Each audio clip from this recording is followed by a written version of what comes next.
All right. Good afternoon, everyone. Welcome. Good to have you here. Paul Training, going to dive into how to make cool stuff really easy. That's the goal. So thank you so much for joining me. See some people on Periscope. I'm also broadcasting on YouTube and also on Adobe Creative Cloud Design. So it's good to have you here. We'll switch to my screen and feel free to say hello. Yes. Fantastic. All right, so welcome everyone. I'll show you what I mean here in a second. Actually, just kind of switch over really fast and feel free to chime in. Steve, good to have you here.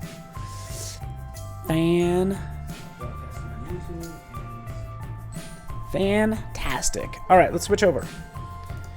So again, all this stuff is like really easy, what I'm doing right now, just so you know. So you can see right here, this is just kind of like one idea that I was working on, which is kind of taking this, and this has a timeline with it, and we can see that all this stuff, as I zoom out, will kind of like move through and just create some cool optical illusions, basically.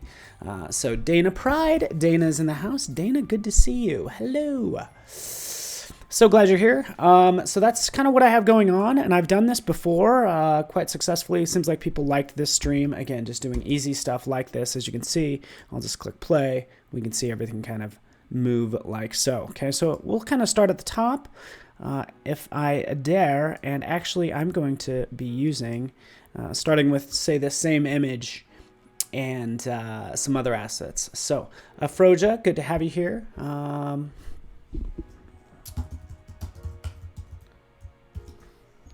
Cool.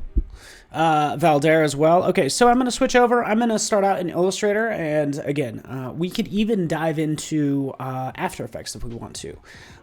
So hopefully you like this graphic design how-to watching on YouTube, so that is awesome.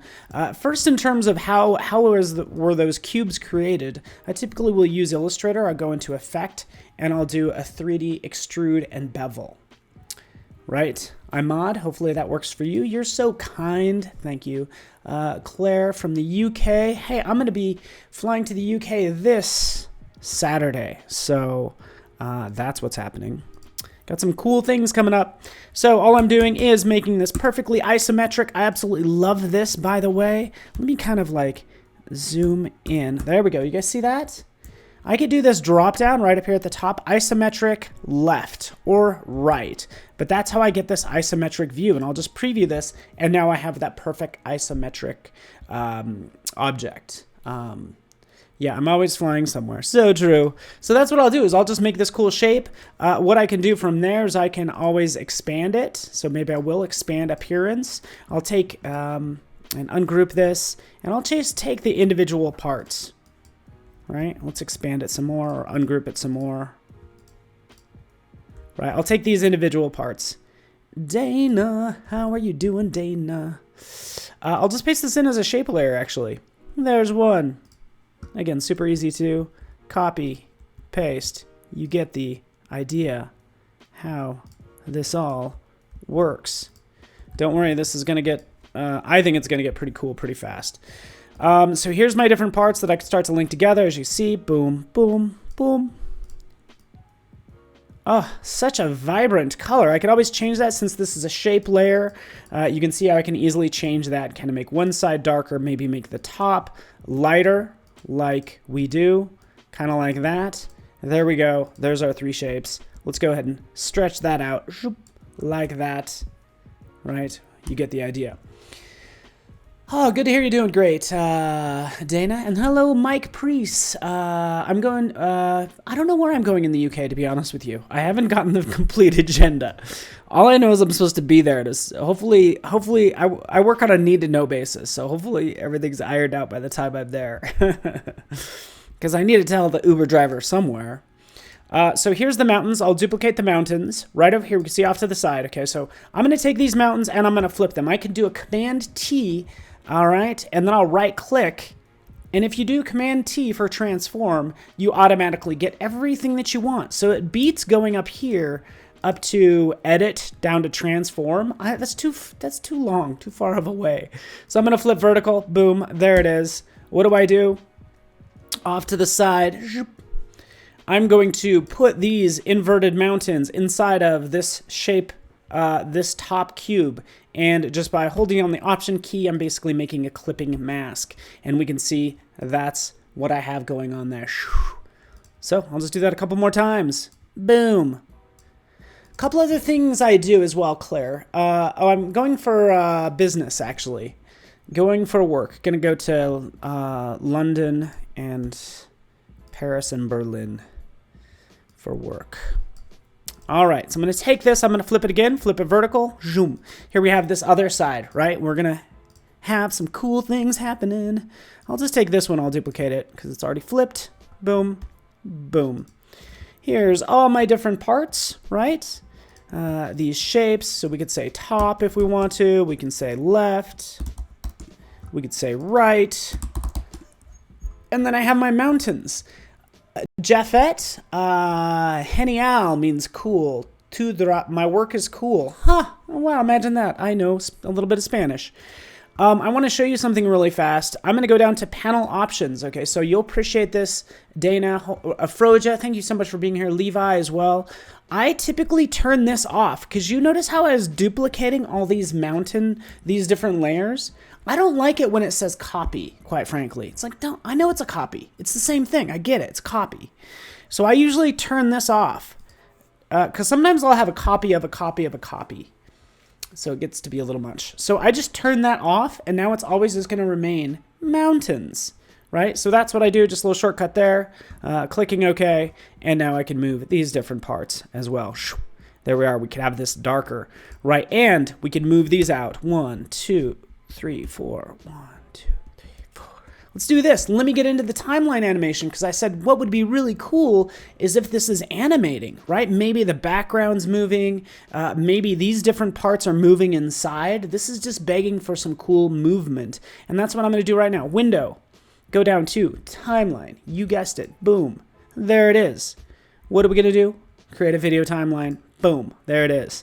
I get all of these layers. These layers here are the same as these layers here, of course. Okay, so just be mindful of that. And I can kind of determine what I want to move around. So many fun things I could do. Claire, hopefully you think this is awesome. Paul Lozano in the house. Good to have you here. Toast. Cheers to you, my friend. All right, so this is what I typically do. Let's say for all these three different sides, right down here for all of them, I can twirl them down, right? I have all of them selected, but what I want to do, let's try to scroll.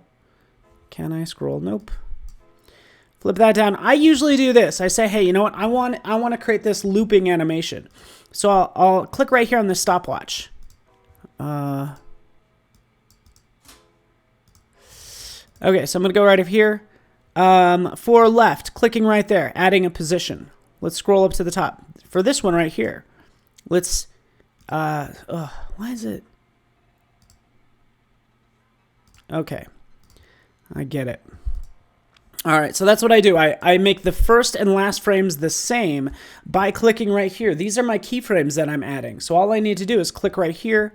Boom, it adds a keyframe over here, and it adds one right here, right? This is the fundamentals of animation, as you may be aware of in After Effects. So again, Photoshop just being your gateway drug.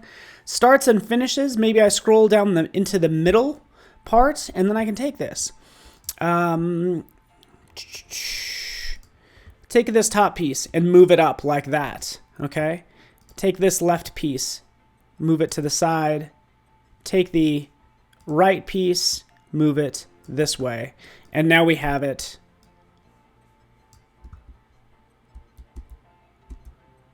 Does not like that very much. Let's just undo that a couple times. Let's animate these. That's what that little message was saying. Hey, sometimes some things might not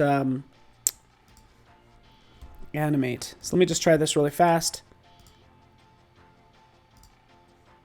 Go right here. Give me a second. This. Turn that off. Move this top piece up. Give me a second. I'm trying to make this as fast as I can. Interesting.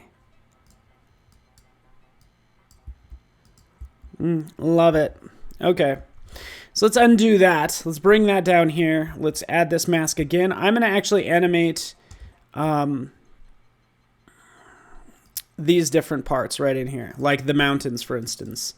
The fact that I'm using these shape layers kind of, when I pasted them in, I probably should have pasted them in as a smart object. So that's the problem, is kind of the issue I'm running into. So now I'm just going to move these mountains like this. Okay, I'm moving this image right in here, and now watch it move.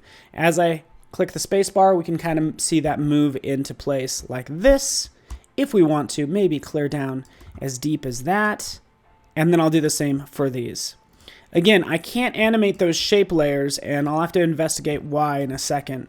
But I should have pasted them in as smart objects, and that would have helped me out a ton. So again, all I'm doing is moving that off to the side.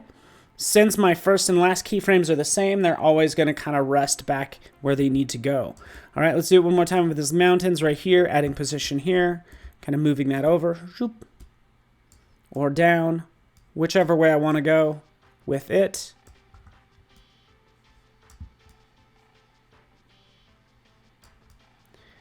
Maybe like that. And now let's watch it do its thing. After I add the position in here really fast. There we go.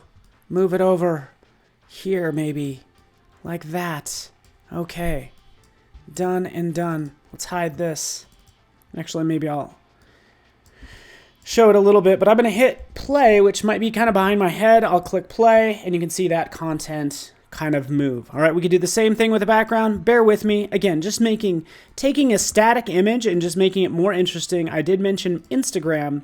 That's what I do right in here. It's like, let's make it interesting for something like Instagram. The reason I'm doing video in Instagram, because we know video actually is going to get much more engagement rather than a flat image, which is why I love having these video capabilities in Photoshop, as you could see all that content move. Cool. Yeah, it might be a clipping mask problem. I'll have to take a second look at it. I actually turned off the clipping mask, and I still had the same issue. So there's a good chance that it might not be. All right, so we can see all that content move, and now it's ready to go. Again, clicking the space bar, we could see that animate like so. Super easy to work with. I can then render this out. Right over here, we're just going to render video under export. It's also available under this flyout menu. So you have all of these capabilities when it comes to animation. A lot of this has to do with the display of what's happening in here. You know, how many, the timeline frame rate, for instance, different panel options, things like that. And notice right down here, you can get to render video there as well. It's going to do the same thing, render it to my desktop. We'll call this number 2 because I've already rendered this out once. 30 frames per second. Just hit render. Just leave most of that alone. And should be fantastic. Hello, Gus. How you doing, my friend? Good to have you here. Fantastic. So I'm just rendering that out. Should be done in 2 seconds. It's going to be set up to go to, pardon my crazy desktop and that. But right in here, we can see, of course, the video that we just created. Again, clicking play. In fact, we'll make sure that this also loops as well as we click play. You get the idea. Cool, easy enough. Now, Jan Erik, good to see you as well. What you probably want to do is you're going to want to take this to the next level. You're probably going to want to use something like After Effects. Okay? So right in here, you can see kind of what I have happening in here. Same image. This is just brought in to After Effects. So I can take this same layer. Again, this is introduction to After Effects. Command D, we know it duplicates. I created 2 layers. There's layer 0, layer 2. And for this one, I can twirl down and see those same properties, just like I did in Photoshop. And you know what? I can flip this, say make it 180. Boom, like that. And now I have this one on top, okay? And guess what? I can mask that out. In fact, a couple different things I can do. I'm so excited about this. I'm going to create a new shape layer, okay, just like I did in Photoshop. I can create shape layers. Okay, for this shape layer, we will let's just do an ellipse. There it is. Zoop. There's my ellipse. And all I'm doing, sorry, I did that kind of fast. Let me go back in here. Here's my ellipse that I just made. Here it is. Disregard that I have a gradient on it. Not a big deal. That's just what I have my fill set to. It doesn't matter, right? But right down here, I want to say, hey, you know what? Go ahead and set a track matte for that layer that I've just drawn. Click, boop. Now it's inside of it. A big issue people run into is they'll sometimes scrub and they'll be like, where'd all my content go? Obviously, it's a timeline. And sometimes when you bring in assets, you need to make sure they extend out all the way like that. But the great part of this is all, all moving. And I can, do this all day long. Just add to this movement. So again, this is After Effects. Mayfair. Hopefully you like that. All I did is use a simple circle and a simple image. So again, design doesn't need to be complex. Cool stuff doesn't need to be complex, right? This is literally just a circle, and we're on our way to making something really cool. Again, I can duplicate this content all day long. Command D, boom, right? Moving this over, you get the idea. Zoop, second circle.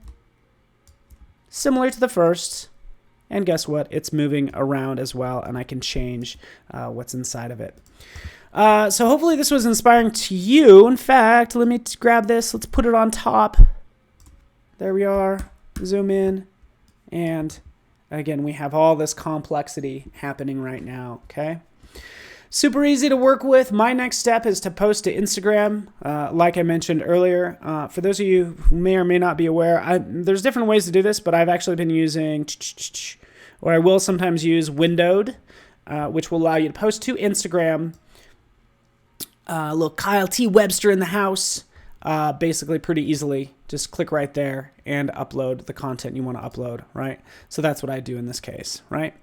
But that's about it. That's all I have for you. Hopefully you found this interesting, going actually from Illustrator to Photoshop with cool animation, even into After Effects, seeing as your gateway drug to After Effects happens to be Photoshop. So how did I perfectly center my circles? I actually don't know if I did. Dana, just so you know.